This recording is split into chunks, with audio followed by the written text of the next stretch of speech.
Mais le message que j'aimerais vous partager ce matin, ça s'intitule « Afin que vous soyez heureux ». Et en fait, c'est un peu le but du message, c'est pour répondre à cette question. Connaissez-vous les intentions de Dieu et sa bonté dans sa parole? Vous avez sûrement déjà entendu l'expression qui dit c'est l'intention qui compte. Hein? Vous avez certainement, plusieurs personnes vous avez déjà entendu ça. Et parfois, vous savez, nous pouvons utiliser ce dicton comme une excuse ou une porte de sortie pour se sauver d'une obligation ou d'une situation un peu difficile où nous n'avons pas fait tout ce que nous aurions dû faire, ce que nous aurions pu faire. Hein? Par exemple, je ne sais pas moi, vous dites à votre épouse, j'avais l'intention de réparer la porte du frigidaire, disons, et puis le téléphone a sonné et mon ami, il m'a invité à aller jouer au golf. Et je ne voulais pas le décevoir. Donc, j'ai été jouer au golf. Mais c'est l'intention qui compte.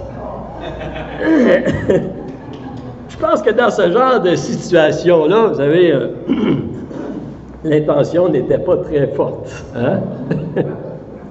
Mais vous savez, il y a une certaine vérité dans cette expression. C'est l'intention qui compte. Une vérité que je crois qui est très importante si nous voulons grandir dans la connaissance de Dieu, de Jésus-Christ, de sa grâce, et si nous voulons avancer vraiment par la foi dans ce que le Seigneur nous appelle, dans le plan que Dieu a pour notre vie. Il y a une vérité très importante, vous savez. Il faut connaître les intentions de Dieu à notre égard. Et je crois que c'est une vérité que le diable essaie, vous savez, qu'il essaie de déformer, de changer et de cacher, en fait, depuis la création du monde. Dans Genèse, le chapitre 3, nous lisons ceci, je vais vous le lire. On va aller voir un texte tout à l'heure dans Deutéronome. Ça dit, « Le serpent était le plus rusé de tous les animaux des champs que l'Éternel Dieu avait fait. Il dit à la femme, « Dieu a-t-il réellement dit, vous ne mangerez pas de tous les arbres du jardin? » La femme répondit au serpent, « Nous mangeons du fruit des arbres du jardin, mais quant au fruit de l'arbre qui est au milieu du jardin, Dieu a dit, vous n'en mangerez point et vous n'y toucherez point de peur que vous ne mouriez. » Alors le serpent dit à la femme, « Vous ne mourrez point, mais Dieu sait que le jour où vous en mangerez, vos yeux s'ouvriront et que vous serez comme des dieux, connaissant le bien et le mal. » Oh!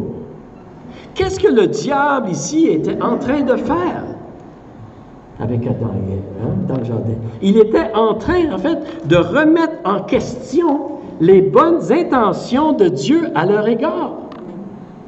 Il est en train de leur dire, Dieu essaie de vous priver de quelque chose. Dieu, ses intentions, vous savez, ne sont pas vraiment bonnes pour vous. Et qu'est-ce qui est arrivé par la suite? Nous savons la suite de l'histoire, hein? Mais ce mensonge, vous savez, ce mensonge, à propos des bonnes intentions de Dieu, les a conduits à douter de Dieu et de désobéir à la parole du Seigneur, ce qui a causé beaucoup de malheur dans leur vie. Vous savez, c'est très important de connaître les véritables intentions de Dieu à notre êgard. Parce que si nous ne connaissons pas réellement les intentions de Dieu, nous allons douter de la bonté de sa parole. Êtes-vous avec moi ce matin? Et ce matin, je veux vous parler des intentions de Dieu à travers sa parole pour nous. La première chose que je veux voir avec vous, c'est quelles sont les intentions de Dieu à notre égard, chacun de nous. C'est quoi les intentions de Dieu? Derrière la parole qu'il nous a laissée, hein? Derrière ses commandements, ses prescriptions, ses ordonnances, je dirais même ses limites, ses conseils, ses exhortations, est-ce que Dieu veut réellement notre bien ou est-ce qu'il veut simplement être le maître de notre vie? Il veut être le boss. Tu sais, ou le Seigneur. Est-ce que Dieu a un désir égocentrique et égoïste pour lui-même? Et là, vous me posez la question, ben, pourquoi tu penses que c'est si important d'être convaincu des bonnes intentions de Dieu à notre égard? C'est parce que nous sommes beaucoup plus portés à écouter et à obéir à quelqu'un dont nous avons confiance dans ses intentions à notre égard. Et surtout, si nous ne comprenons pas toujours, vous savez, ce qu'il nous demande de faire. C'est comme un guide, disons, en forêt. Vous êtes perdu en forêt, vous avez un guide. Et le guide vous dit, vous devez aller dans cette direction-là. La boussole nous pointe dans cette direction-là pour qu'on s'en sorte. Et vous, vous êtes convaincu que vous devez aller par là. La confiance que vous avez dans les intentions du guide va vous aider à suivre le guide. Amen. Un sauveteur, vraiment, sur un bateau qui vous dit de vous jeter dans l'eau avec votre gilet de sauvetage, de quitter le bateau parce que le bateau va couler. Hein? Ou un pompier, vous savez, qui vous dit de vous jeter en bas, il y a quelqu'un qui va vous attraper en bas parce que la maison est en feu. Vous devez avoir confiance dans ses intentions pour le suivre. Et vous savez, avec Dieu, c'est pareil. Avec Dieu, c'est pareil. Afin qu'on puisse lui obéir complètement, on doit être convaincu au plus profond de notre être que ses intentions sont bonnes. Lorsque Abraham a quitté son pays pour aller dans un endroit qu'il ne connaissait pas, il était convaincu que Dieu avait de bonnes intentions à son égard. Amen. Lorsque Abraham a obéi jusqu'à offrir Isaac en sacrifice, wow, ça, s'il fallait qu'il soit convaincu. Il ne comprenait pas vraiment qu'est-ce qui se passait, mais il savait que Dieu, d'une manière ou d'une autre, avait des bonnes intentions, puis qu'il pourvoirait pour lui. Amen. Vous savez, grandir dans la connaissance de Dieu, puis c'est ce qu'on parle depuis quelques semaines, vous savez, c'est aussi grandir dans la connaissance des intentions de Dieu pour notre vie, pour sa grâce, et c'est aussi grandir dans notre obéissance à lui. Et aujourd'hui, je veux voir, vous savez, je vous partage ce message, et peut-être que vous vous demandez, mais pourquoi il nous dit ça ce matin? T'sais?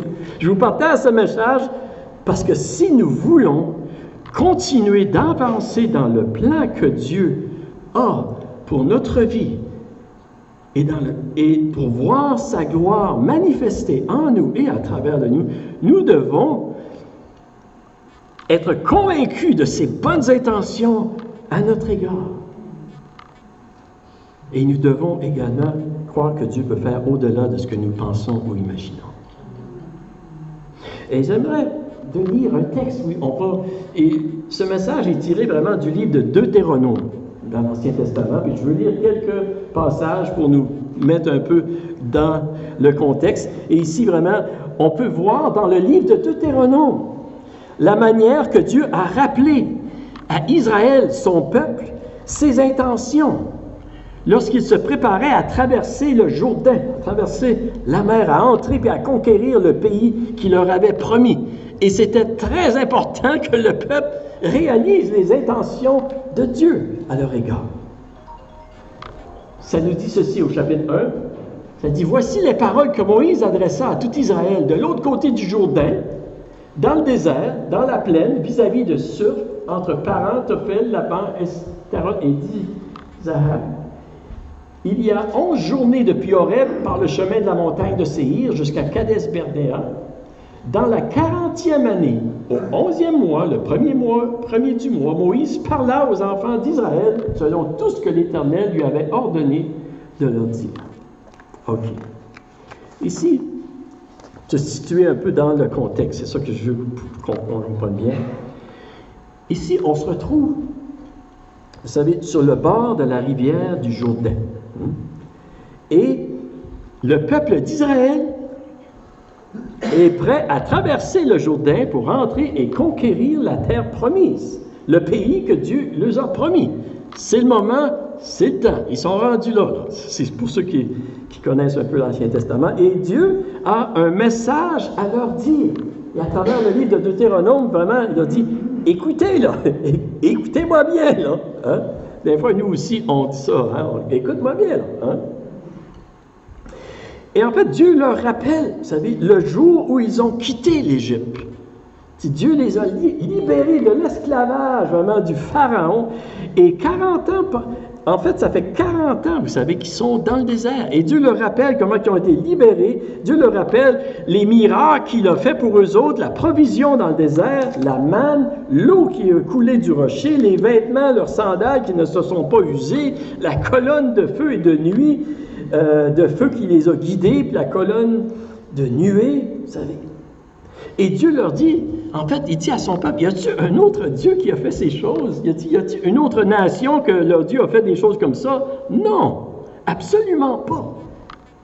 Et vous savez, parmi tous les peuples sur la terre, le peuple d'Israël est le seul peuple qui a connu une histoire aussi merveilleuse. Amen. Parce que c'est le peuple choisi de Dieu pour apporter le salut au monde, pour apporter la lumière au monde. Le salut vient des Juifs, de Jésus-Christ. Amen. Et aujourd'hui, vous savez, ce peuple-là, encore Israël, est au centre de l'histoire humaine. Et ça va continuer jusqu'au retour du Seigneur Jésus-Christ. C'est un miracle, c'est remarquable. OK. Mais ici, OK, on se situe, vous savez, à ce moment-là, ça fait 40 ans que le peuple tourne en rond dans le désert.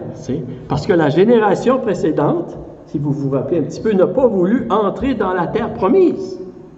Hein? Ils n'ont pas voulu entrer dans la terre promise. Pourquoi est-ce qu'ils n'ont pas entré dans la terre promise? Pourquoi? Pourquoi est-ce qu'ils ont tourné en rond pendant 40 ans? Une des raisons, c'est parce qu'ils n'ont pas cru dans les bonnes intentions de Dieu à leur égard. Et dans Nombre, on va lire le texte où ça nous dit clairement ceci. Dans Nombre 14, verset 1 à 4, ça dit « Toute l'assemblée se souleva et poussa des cris, et le peuple pleura pendant la nuit. Tous les Israélites murmurèrent contre Moïse et Aaron, et toute l'assemblée leur dit « Oh, si seulement nous étions morts en Égypte ou dans ce désert! Pourquoi l'Éternel nous fait-il aller dans ce pays où nous tomberons par l'épée, où nos femmes et nos petits-enfants deviendront une proie? Ne vaut-il pas mieux pour nous retourner en Égypte? » Et ils se dirent l'un à l'autre, « Nommons un chef et retournons en Égypte. » Aïe, aïe, aïe. Voyez-vous, sur les 12 espions, qui avaient été explorer le pays que Dieu leur donnait, qui était pour aller conquérir, il y en a 10 qui ont découragé le peuple en disant « Ah oui, c'est un bon pays où coule le lait et le miel, mais il y a des géants. Puis Dieu nous a amenés ici pour nous faire mourir par l'épée et qu'on devienne des proies, nous, nos enfants, puis nos petits-enfants. » Et oui, c'est vrai qu'il y avait des défis devant eux, vous savez, qui se posaient. Oui, il y avait des obstacles, des géants. Les armées étaient plus grandes qu'eux, bien plus puissantes qu'eux. Mais ils ont remis en question les intentions de Dieu à leur égard. Puis ceci, ça leur a enlevé le courage, la foi, la force pour aller de l'avant. Complètement. Puis ils ont tourné en rond dans le désert pendant 38 ans. Après ça, là, ça faisait 40 ans qu'ils étaient dans le désert. Et là, ils sont devant le Jourdain là, pour traverser. Là. C'est le temps, là. C'est comme si Dieu leur donne une deuxième chance. Là. La génération précédente, vous savez, l'ancienne génération, en fait, ils sont décédés dans le désert. Et maintenant, c'est une nouvelle génération. Mais heureusement, Josué et Caleb, eux autres, ils avaient cru, ils sont encore là. Hein? Mais là, ils sont sur le point d'entrer dans la terre promise. Qu'est-ce que vous pensez que Dieu essaye de leur dire?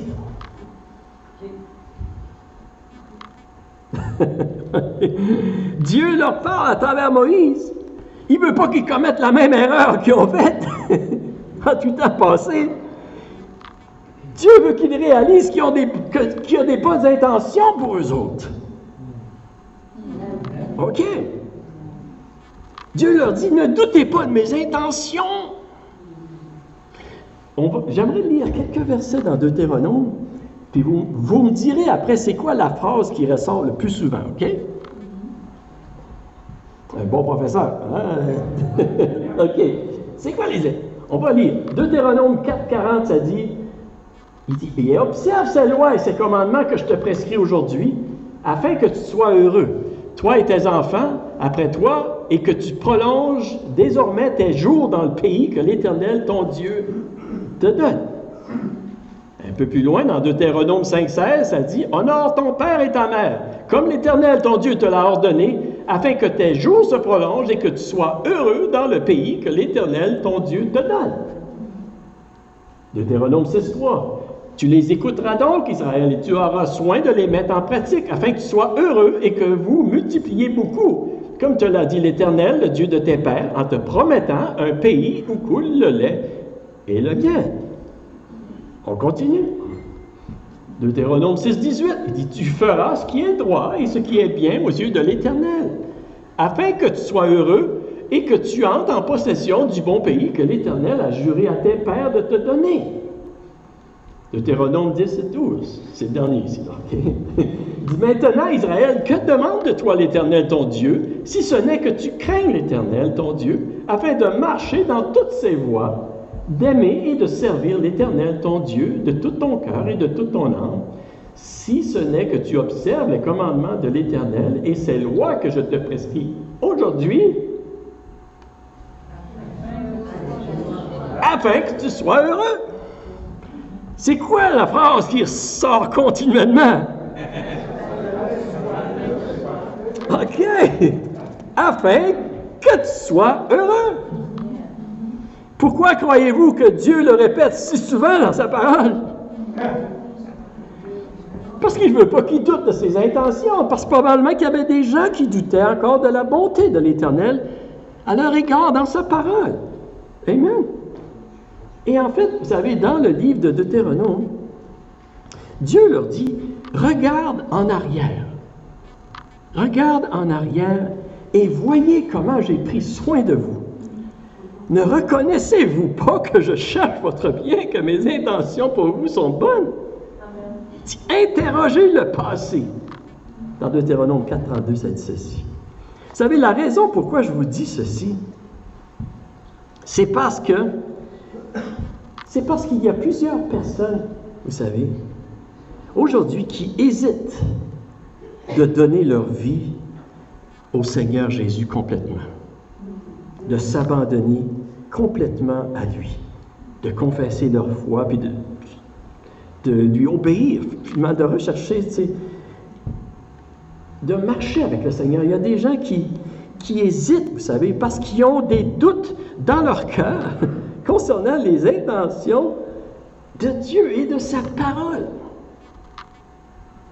Et peut-être, vous savez, il y a des personnes, vous savez, qui ont vécu parfois des abus ou des choses difficiles, vous savez, et en fait que leur confiance dans les intentions de certaines personnes a été brisée,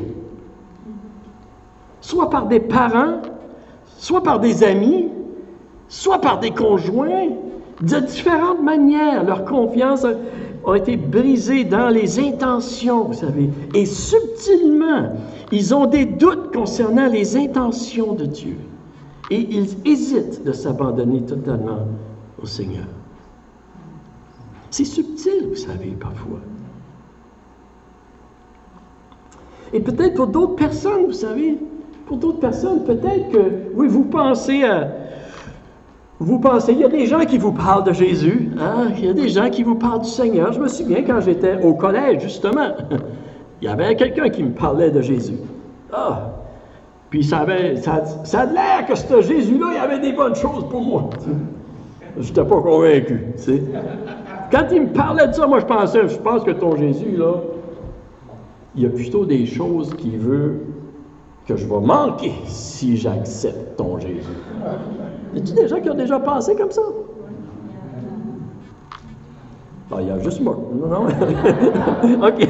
Mais il y a certaines personnes, ils ont peur de manquer quelque chose dans la vie, d'être privés de quelque chose qui pourrait les rendre heureux.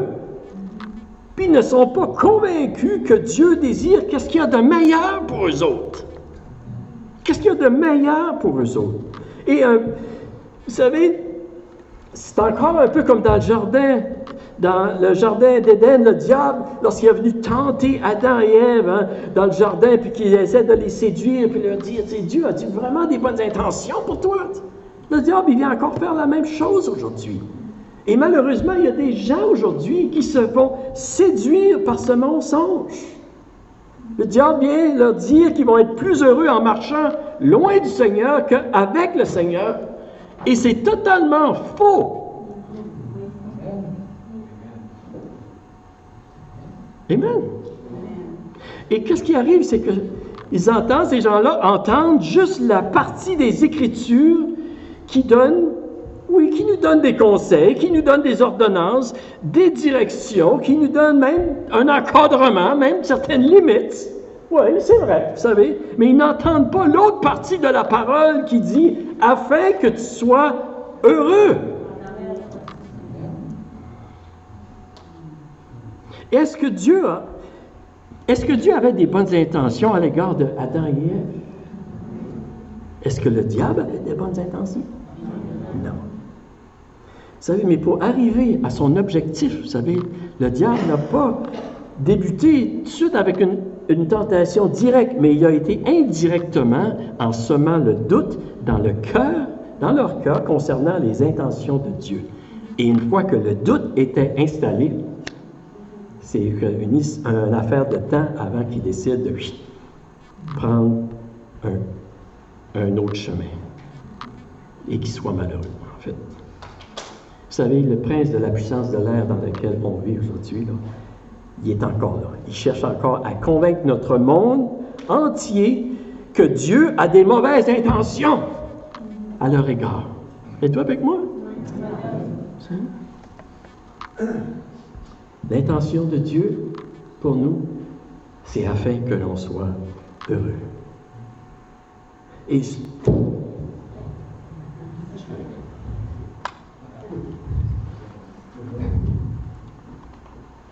tu connais ça, toi, Jean? Oh, je connais pas ça. Vous savez, je sais que ce que je vous partage ce matin, c'est pas si compliqué que ça, mais c'est vraiment important. Vous savez, lorsque nous partageons l'Évangile, que ce soit envers des amis, vous savez, qui que ce soit en fait, lorsque nous partageons l'Évangile, que nous enseignons la parole de Dieu, que nous partageons le nom de Jésus, la bonne nouvelle, nous devons toujours inclure les intentions du Seigneur dans sa parole, afin que tu sois heureux. C'est ça que Dieu désire. Lorsqu'on enseigne nos enfants, nos petits-enfants, les voies de Dieu, lorsque Rachel, tu partages avec Océane, là, hein? Tous nos enfants et nos petits-enfants, vous savez, l'expression loud and clear, hein, vous comprenez? Il faut que ça soit, nous devons leur dire, afin qu'ils soient heureux. C'est pas parce qu'on veut avoir raison, c'est pas parce qu'on veut qu'ils nous obéissent, tout simplement pour nous obéir, mais c'est parce que c'est ça qui est le meilleur pour eux, pour leur vie. C'est ça que c'est. Et pourquoi nous devons le dire si fort et le communiquer avec tout notre cœur, avec toute la passion qu'il peut avoir à l'intérieur de nous?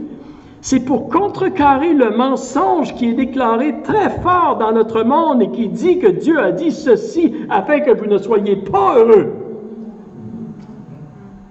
Mais c'est faux. C'est faux, vous savez. L'intention de Dieu n'est pas de juger, n'est pas de condamner, de restreindre la liberté, de priver de quoi que ce soit.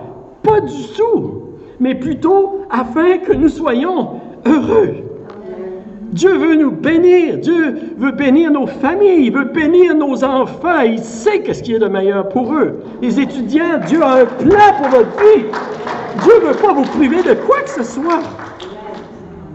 Dieu le sait. C'est les jeunes, vous savez, les moins jeunes. Dieu sait. Jésus a dit ceci dans Luc 4, 18. Il dit « L'Esprit du Seigneur est sur moi parce qu'il m'a consacré par onction pour annoncer la bonne nouvelle aux pauvres. Il m'a envoyé pour guérir ceux qui ont le cœur brisé, pour proclamer aux prisonniers la délivrance et aux aveugles le recouvrement de la vue, pour renvoyer libres les opprimés, pour proclamer une année de grâce du Seigneur. » C'est pour ça que Jésus est venu. C'est ça ses intentions. ses désirs. Vous savez, à cause de nos péchés, de notre rébellion, de nos actions, et nous sommes tous coupables, nous avons tous péché. Hein? Dieu aurait bien pu nous abandonner, vous savez. Puis ça aurait été totalement juste. Mais Dieu, parce qu'il est un Dieu de compassion et de grâce, il est venu porter le jugement qu'on méritait sur la croix. Il a payé le prix de nos fautes. Et aujourd'hui, il nous offre la grâce, le pardon, la réconciliation, si nous voulons recevoir et croire que Jésus-Christ a payé le prix pour nous. Amen. Ça, c'est la preuve de ses bonnes intentions à notre égard. La Bible dit ceci dans Jean 3,17, ça dit « Dieu, en effet, n'a pas envoyé son Fils dans le monde pour qu'il juge le monde, mais pour que le monde soit sauvé par lui. » Et dans Romains 5,8, ça dit « Mais Dieu prouve son amour envers nous en ce que, lorsque nous étions encore des pécheurs, Christ est mort pour nous. » Oui, on peut voir les intentions. Comment pouvons-nous douter des intentions de Dieu à notre égard, après tout ce qu'il a fait pour nous? Oui, vous savez, l'intention du Seigneur Jésus, c'est qu'on soit heureux. C'est qu'on soit heureux maintenant et pour l'éternité. Pas juste pour l'éternité, mais maintenant, ici. Puis d'être heureux, ça ne veut pas dire là, que on va tout avoir, que c'est toujours facile, là, tu sais. Mais il y a quelque chose, il y a une joie à l'intérieur de nous, une confiance à l'intérieur de nous, une présence. Nous savons que nous sommes ici pour quelque chose et Dieu est avec nous.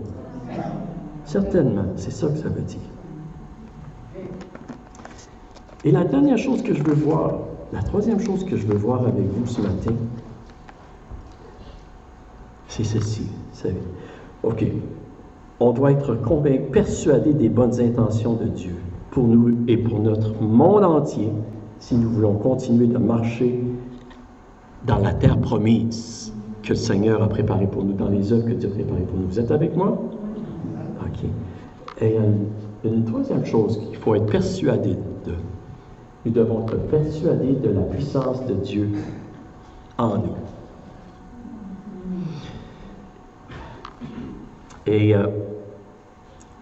savez, dans le récit de l'histoire d'Israël, on peut lire dans l'Ancien Testament, en fait, nous voyons que le peuple d'Israël a obéi qu'en partie à l'Éternel. Ils n'ont jamais conquéri tout le pays que Dieu voulait leur donner. Ils en ont conquéri une bonne partie, là, tu sais, mais ils n'ont pas conquéri tout le pays parce qu'ils n'avaient pas reçu la force qui vient de Dieu lui-même pour lui obéir. Cependant, dans l'Ancien Testament, dans l'histoire, nous voyons que Dieu avait promis à travers ses prophètes qu'il viendrait des jours où les cœurs seraient changés, où son esprit serait déversé sur toute chair, et que ça ferait la différence. Et dans Joël, le chapitre 3, versets 1 et 2, on lit ceci. Ça dit, « Après cela, Dieu dit, je répandrai mon esprit sur toute chair, vos fils et vos filles prophétiseront, vos vieillards auront des songes, et vos jeunes gens des visions.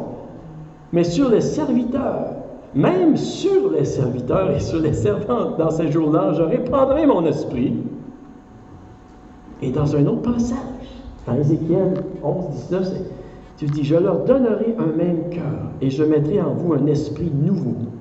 J'ôterai de leur corps le cœur de pierre, et je leur donnerai un cœur de chair, afin qu'ils suivent mes ordonnances et qu'ils observent et pratiquent mes lois, et ils seront mon peuple, et je serai leur Dieu. » Vous savez, aujourd'hui, nous avons le privilège,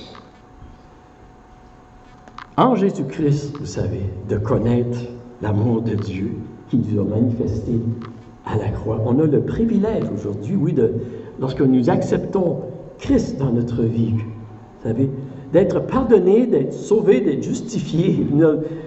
Nous avons ce privilège-là aujourd'hui de regarder en arrière ce que Jésus a fait et de le recevoir. Et nous avons aussi le privilège de recevoir la présence du Saint-Esprit qui vient habiter en nous lorsque nous acceptons Jésus comme notre Sauveur. C'est le miracle de la régénération, de la nouvelle naissance, la présence du Saint-Esprit en nous qui nous permet, en fait, qui nous fait naître de nouveau, qui nous permet d'avoir un cœur nouveau, comme que Dieu a prophétisé. Et ceci nous permet d'avoir une nouvelle puissance en nous pour connaître et marcher avec Dieu en obéissant à sa parole. Et va avec moi ce matin. Et ceci fait toute la différence. Ça ne veut pas dire que la tentation de remettre en question les bonnes intentions de Dieu à notre égard ne viendra pas. Ça ne veut pas dire que les tentations de s'éloigner du Seigneur ne nous arriveront pas. Non. On vit encore dans le monde, comme je mentionnais tout à l'heure. Nous sommes entourés d'ennemis, de tentations, de séductions, d'influences. C'est vrai, vous savez. C'est vrai. On doit être prudent, on doit se mettre en garde. Vous savez, ce matin, je sais que pour la plupart d'entre nous, je crois que cette vérité concernant les bonnes intentions de Dieu à notre égard est bien établie dans notre cœur. Je crois que la plupart d'entre nous, vous savez que Dieu est bon. Je crois ce matin que certaines personnes, par exemple, qui ont besoin de se le rappeler, puis vraiment d'être convaincus. Que vous avez besoin. Je crois que pour certaines personnes ce matin, vous devez réaliser encore davantage les bonnes intentions de Dieu à votre égard pour combattre les tentations mensongères qui viennent dans votre esprit et qui vous disent « Tu vas être plus heureux si tu fais ce que tu veux plutôt que de faire ce que Dieu te demande de faire. » Êtes-vous avec moi? Mais je crois que pour d'autres personnes aussi, vous savez que Dieu est bon, ses intentions, mais peut-être que vous avez oublié ce que Dieu a fait pour vous et ce qu'il peut encore faire avec vous. Vous avez besoin, un peu comme le peuple d'Israël là, qui était là, qui était prêt à traverser, là, Dieu dit là, regarde ce que j'ai fait pour toi là. Regarde, réalise. C'est... Et je crois qu'il y a des personnes qui ont besoin de regarder en arrière, un peu comme le peuple d'Israël, et interroger le passé, de voir tout ce que Dieu a fait pour vous. Parce que je crois que Dieu se prépare à faire des choses encore plus grandes que ce que nous avons vu en arrière. Cette semaine, j'avais ce passage, ce verset-là qui venait beaucoup, en fait, sur mon cœur. Je vous partage un petit peu là. C'est dans le passage de Éphésiens 3, verset 20 et verset 21, qui dit ceci, là, ça dit « Or, à celui qui peut faire par la puissance qui agit en nous, infiniment au-delà de tout ce que nous demandons ou pensons, à lui soit la gloire dans l'Église et en Jésus-Christ dans toutes les générations, siècles des siècles. » Vous savez, il y avait ce passage-là qui me revenait à l'esprit, puis c'est comme si le Seigneur me disait, il me disait, Luc, réalises-tu tout ce que j'ai fait avec toi depuis que je t'ai sauvé? Depuis que tu m'as accepté dans ta vie? Depuis que je t'ai appelé à Chibougamau, hein? Même dans le fond de la mine, hein? En plus de ça. Mais réalises-tu tout ce que le Seigneur a fait pour toi?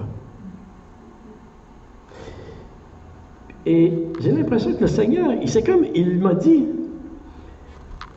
est-ce que tu aurais pu imaginer tout ce que j'ai fait avec toi depuis que tu m'as donné ta vie? Puis je vous dis ça, là, pas pour... je vous dis pas ça, là, pour dire que le Seigneur a fait des grandes choses avec moi. Là. Ben, oui. Oui, il a fait des grandes choses, mais vous comprenez, là, je suis pas en train de me... Non. Puis j'ai pensé, non, sais-tu, wow, jamais j'aurais pu imaginer qu'est-ce que Dieu a fait, tu sais. Puis si vous m'auriez connu dans ce temps-là, vous aussi, vous n'auriez jamais pu l'imaginer. Je peux vous garantir de ça. Absolument. Ceux qui étaient là, vous savez. Mais c'est comme si le Seigneur me disait, vous savez, crois-tu que je puisse faire maintenant encore plus que ce que tu peux imaginer?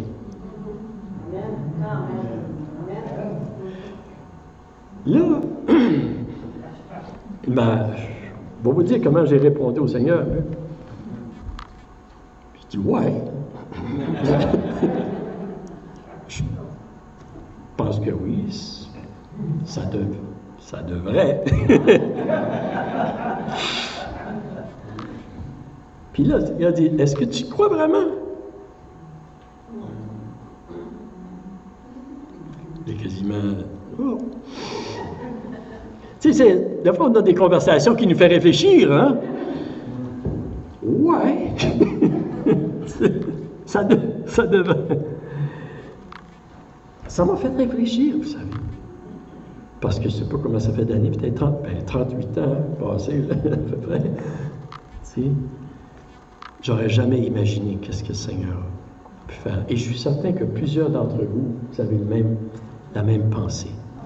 Cette semaine, on s'est rencontrés, ceux qui vont diriger des groupes de partage. Je vous ai demandé la question, hein, auriez-vous pu imaginer qu'est-ce que le Seigneur a fait avec vous depuis que vous lui avez donné votre vie?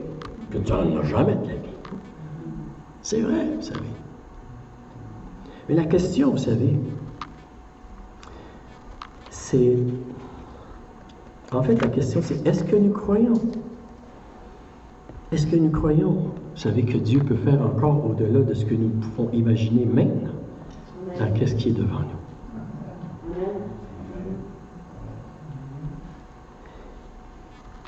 Vous savez, pour que ça se réalise, et c'est ça le point que je veux arriver ici, là, pour que ça puisse se réaliser, vous savez, nous devons croire dans les bonnes intentions de Dieu à notre égard, dans notre vie. Nous devons croire que Dieu a des plans pour notre vie, des plans, un espoir rempli un avenir rempli d'espérance. Amen. Nous devons être convaincus des bonnes intentions de Dieu, surtout quand on ne comprend pas, puis que le Seigneur nous demande de faire des choses. C'est vraiment, vraiment important. Nous avons besoin. Et vous savez, on croit que les intentions de Dieu sont bonnes à notre égard. Et nous devons également croire dans la bonté de sa parole. C'est dans la bonté de sa parole. Sa parole, c'est pour notre bien. Amen. Et troisièmement, je veux conclure avec ça, on doit se rappeler que Dieu a fait l'imaginable dans le passé et qu'il peut le faire encore aujourd'hui. Et qu'il peut le faire encore aujourd'hui. Nous devons croire dans les bonnes intentions de Dieu et dans sa puissance. Et sa puissance, elle opère en nous un peu comme c'est par le Saint-Esprit qui agit en nous, qui change notre cœur et qui nous donne cette puissance-là qui agit en nous. Et à travers de nous aussi. Amen. Alléluia. C'est quoi l'intention de Dieu? C'est afin que... Amen. J'aimerais qu'on pourrait se lever debout ce matin ensemble.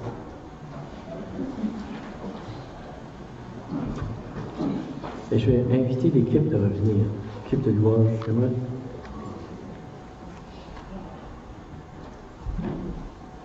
J'aimerais qu'on pourrait fermer nos yeux devant le Seigneur quelques instants ce matin.